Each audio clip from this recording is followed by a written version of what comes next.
Bonjour, deuxième vidéo sur la théorie des groupes. Maintenant, nous allons voir la définition de ce qu'est un groupe. Alors, un groupe, c'est en fait, si on essaye donc de le faire ressembler aux exemples qu'on a vus la dernière fois, un groupe c'est d'abord un ensemble et une loi. Alors, un ensemble, ça c'est facile, hein. Et la loi, qu'est-ce que c'est qu'une loi? Une loi, c'est simplement une application, une fonction. Il prend deux éléments du groupe, dans l'ordre, hein, c'est important, il y a un ordre là-dedans. Ça, c'est l'ensemble des couples d'éléments du groupe. Couple d'un élément danger et d'un élément danger, dans cet ordre-là spécifique. Et donc la loi prend un couple d'éléments de G et crache, ou donne, en sortie, un troisième élément de G, qu'on note comme ceci, X étoile Y. On met la loi au milieu en général. La plupart des cas, c'est ce qui se passe. Alors, la loi aussi porte d'autres noms, hein. On peut, au lieu de dire simplement loi, il y a un vocabulaire un peu plus ancien. Il parle de loi de composition ou loi de composition interne. On a tendance à ne plus l'utiliser et dire simplement loi, mais c'est tout à fait valable d'appeler ça une loi de composition interne. Première propriété, si on veut que ça ressemble au réel par exemple, c'est que la loi soit associative, c'est-à-dire qu'on peut déplacer les parenthèses comme on veut. C'est pas du tout évident, hein. Ça, si vous prenez n'importe quelle une loi prise au hasard, ben, cette identité n'est pas nécessairement vérifiée.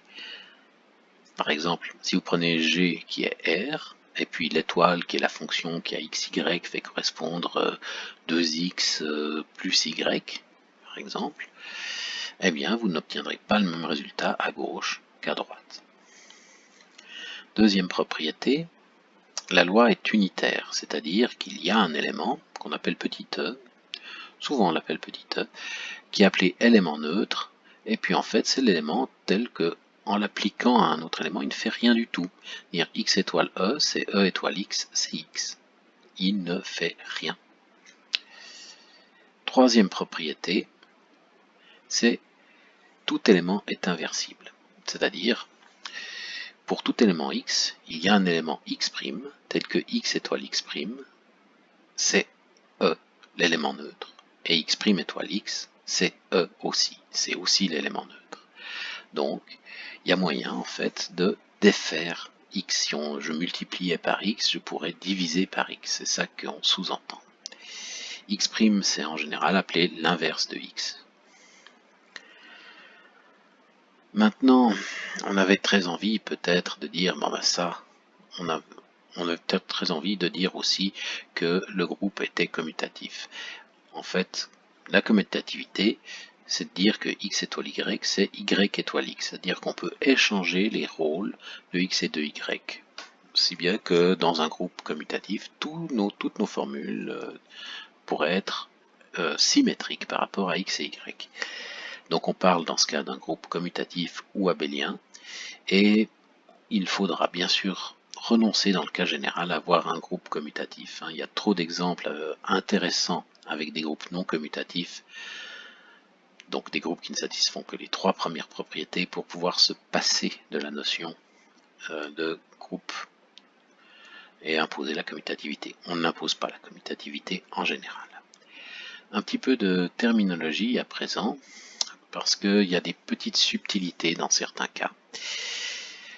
Lorsque on a donc un groupe et une loi, donc typiquement les réels avec l'addition, les rationnels non nuls avec la multiplication, on peut inventer plein d'autres cas.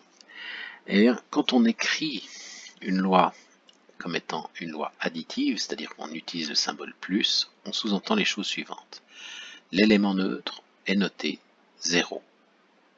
Quand on écrit un plus, on a envie de mettre plus 0. 5 plus 0, pour nous, ça doit faire 5. Ça ne devrait pas faire, on ne devrait pas devoir écrire 5 plus 1 égale 5, ça serait un peu bizarre. Donc quand on utilise une loi additive, l'élément neutre est noté 0. L'inverse de x, qu'on avait noté x', là en bas, en fait est noté moins x et est appelé l'opposé de x. Donc il y a un changement de terme et un changement de notation. La loi est supposée commutative, à quelques de rares exceptions près. Ça, quand vous êtes en train d'écrire un plus, dans quasiment tous les cas, il faudrait vraiment préciser et mettre un immense panneau, attention, ce n'est pas le cas, mais quand vous écrivez un plus, c'est présupposé que la loi est commutative. Alors il y a quelques rares exceptions près, mais ces exceptions, on les connaît très bien quand on fait les mathématiques. On sait que les ordinaux, ils ne sont pas commutatifs et pourtant on écrit un plus parce qu'ils généralisent le plus des nombres entiers. Sauf que les ordinaux ne forment pas un groupe, donc on s'embête pas beaucoup. Mais d'autres choses, par exemple comme les mots, l'opération de concaténation de mots, c'est-à-dire mettre bout à bout des mots, c'est pas une opération commutative non plus. Ensuite, donc elle est aussi notée parfois additivement, c'est pour ça que j'en parle, mais souvent on la note multiplicativement, la concaténation. Ensuite, quand on utilise par exemple une loi notée multiplicativement, alors ça veut dire un point, ou une croix, ou simplement une absence de symbole. N'oubliez pas que l'absence de symbole, la plupart du temps, c'est une multiplication. Dans ce cas, l'élément neutre est noté 1. Ça, on a l'habitude, et il est appelé 1 d'ailleurs. Et l'inverse de x est noté x puissance moins 1, x subscript, si on veut, en exposant moins 1.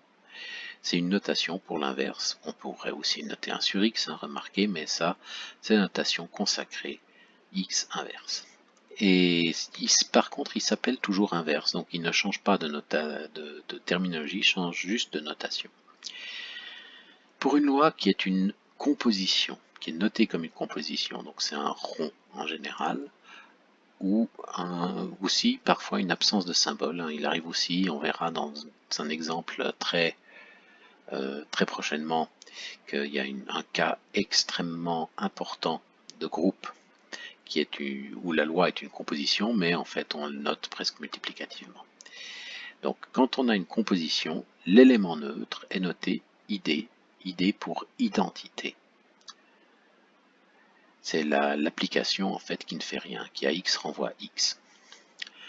Donc non constante, elle n'est pas constante. Si vous imaginez l'identité sur une nombre réel, c'est vraiment la fonction f de x égale x. Et f de x égale x, ça n'est pas une fonction constante, mais c'est une fonction qui ne fait rien. Quand vous lui rentrez 3, elle sort 3. Quand vous lui rentrez moins 5, elle sort moins 5. Elle ne touche pas, elle laisse les nombres dans l'état dans lequel elle les a trouvés en entrant. Pour la composition, l'inverse est noté R avec un subscript ici R, x, et le R est avant le x, et c'est appelé la réciproque de x. Alors vous avez peut-être déjà vu la notion de réciproque d'une fonction, c'est vraiment la notion d'inverse d'une fonction. Et parfois alors la multiplication est utilisée pour désigner la composition, alors là c'est vraiment la fête et la foire à n'importe quoi, parce que il arrive par exemple que sur des calculatrices on note cos-1, et cos-1 ne veut pas dire division par cos comme on pourrait le croire, mais réciproque du cosinus. Donc il arrive très souvent qu'on note multiplicativement des choses qui sont des compositions et pas des multiplications. Bien, donc cette terminologie est claire, passons à quelques exemples. Un premier exemple, regardons ce qui se passe sur Z avec l'addition. Alors l'associativité, là je ferai juste quelques exemples, l'associativité signifie ça, et il n'y a pas de problème, c'est bien associatif. L'existence d'un élément neutre signifie cette propriété-là, par exemple 3 plus 0, c'est 0 plus 3, c'est 3, 0 est le neutre. L'opposé 3 plus moins 3 ou moins 3 plus 3, ça fait 0. Et on a aussi la commutativité dans Z avec l'addition, 3 plus 4, c'est la même chose que 4 plus 3. Alors, il faut faire très attention, tout ce que j'ai mis ici n'est absolument pas, jamais de la vie, il ne faut pas le croire, ce n'est jamais une démonstration. Ça, c'est juste une illustration des propriétés qui sont là à côté, et c'est tout. Pour démontrer quelque chose, il faut démontrer que c'est tout le temps vrai. Pour démontrer par contre que quelque chose est faux, il suffit de montrer que c'est faux une seule fois. Mais pour démontrer que quelque chose est vrai, ça doit être tout le temps vrai. Donc ici, on n'a pas de démonstration de ses propriétés, mais simplement une illustration. Si on voulait vraiment prouver toutes ces propriétés, alors on serait un peu embêté parce que ça fait appel, je veux dire, à la théorie des ensembles. Je pense que c'est l'endroit d'où il faudrait partir, et ce serait très long. Ce serait très long de tout démontrer jusqu'à pour obtenir ces propriétés-là. Mais dans le fond, on n'a pas besoin de le démontrer parce qu'on les connaît, on fait confiance pour une fois. Hein. Faisons confiance, ne démontrons pas pour cette fois. Mais si vous avez envie de démontrer un jour ces propriétés sur les entiers relatifs, il y a assez de documentation pour ça. Je vous dis juste, ça dépend d'où on part. Et si on part je pars de la théorie des classes par exemple, ben ça va être un peu long. Rien que pour obtenir les opérations de base sur les ensembles, pour définir les entiers correctement, enfin définir, on utilise l'axiome de l'infini, donc ils existent, mais pour montrer qu'ils ont les bonnes propriétés, les entiers naturels, et puis ensuite finalement utiliser des constructions pour construire Z et vérifier ces propriétés-là. C'est très long, mais ça marche. Donc oublions cette preuve pour l'instant. Un contre-exemple, quelque chose qui n'est absolument pas un groupe, c'est n avec l'addition. Alors, pourquoi ce n'est pas un groupe? Bon, il est pourtant associatif, il y a un élément neutre qui est 0, hein. Ici on est en notation francophone, c'est-à-dire n contient 0, hein.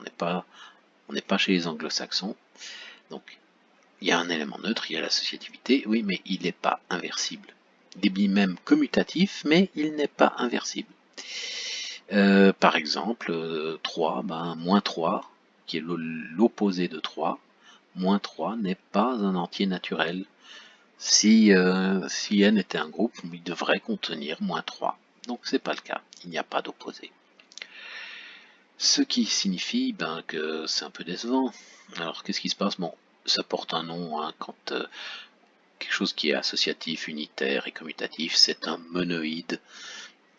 Un monoïde commutatif, certains disent même un monoïde commutatif, un monoïde unitaire commutatif, mais donc ça marche. Mais de toute façon, si on a des problèmes avec n, on peut toujours prolonger avec z. Il y a un autre cas qui est exactement le même, c'est z privé de 0 avec la multiplication. Là, il n'y a pas d'inverse. 2 n'est pas inversible dans z. Voilà, donc son cas est réglé pour les mêmes raisons. Alors, si on veut donc essayer de travailler quand même avec n, avec l'addition, pour le voir dans un groupe, on peut simplement construire z. Et puis pour z avec la multiplication, qu'est-ce qu'on fait? On construit q, hein, les nombres rationnels. Donc les constructions de z et de q sont justement là pour pallier ces problèmes petit à petit. Il faut faire très attention ensuite à deux exemples, hein, ici. R étoile avec la multiplication, c'est un groupe. Hein. Tout élément réel non nul est inversible. Il n'y a pas de problème, il a les bonnes propriétés. Par contre, R avec la multiplication, ça n'est pas un groupe. Pourquoi? À cause d'un seul élément, 0. 0 n'est pas inversible. Et il n'y a aucune chance pour l'inverser. C'est impossible. Hein, vous ne pouvez pas espérer faire de 0, construire un inverse à 0, donc remédier le problème. On avait remédié le problème de n en créant z, le problème de z en créant q. Est-ce qu'on peut trouver un remède au problème que 0 n'est pas inversible? La réponse est non. On ne peut pas créer un groupe dans lequel 0 est inversible. Ça n'est pas possible. Ça n'est pas possible. On perd des choses de toute façon.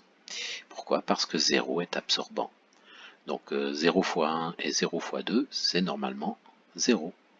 Donc s'il s'agissait d'inverser 0, ça voudrait dire que 1 serait égal à 2, ou alors qu'on ne sait pas inverser, qu'on ne sait pas résoudre une équation. Enfin, il y a un problème. Alors un autre contre-exemple de quelque chose qui n'est pas un groupe, c'est par exemple la soustraction. La soustraction, alors vous pouvez prendre z avec la soustraction ou r avec la soustraction, hein, peu importe, mais n'importe quelle soustraction en fait, elle n'est pas associative. Hein. Si on déplace les parenthèses, Ici 3 moins 4 ça fait moins 1, moins 1 moins 5 ça fait moins 6. Par contre 3 moins 4 moins 5, alors 4 moins 5 fait moins 1, et 3 moins moins 1 ça fait 4. C'est pas la même chose. Donc c'est pas associatif, on ne peut pas déplacer les parenthèses avec la soustraction. Même chose, la soustraction n'a pas d'élément neutre. Alors, à droite, il y a un élément neutre, 3 moins 0, ça fait 3, donc 0 devrait être l'élément neutre. Oui, mais de l'autre côté, à gauche, 0 moins 3, bah ça fait moins 3 et pas 3. Donc c'est pas la même chose. Il n'y a pas d'élément neutre. Ce qui devrait servir d'élément neutre n'en est pas un.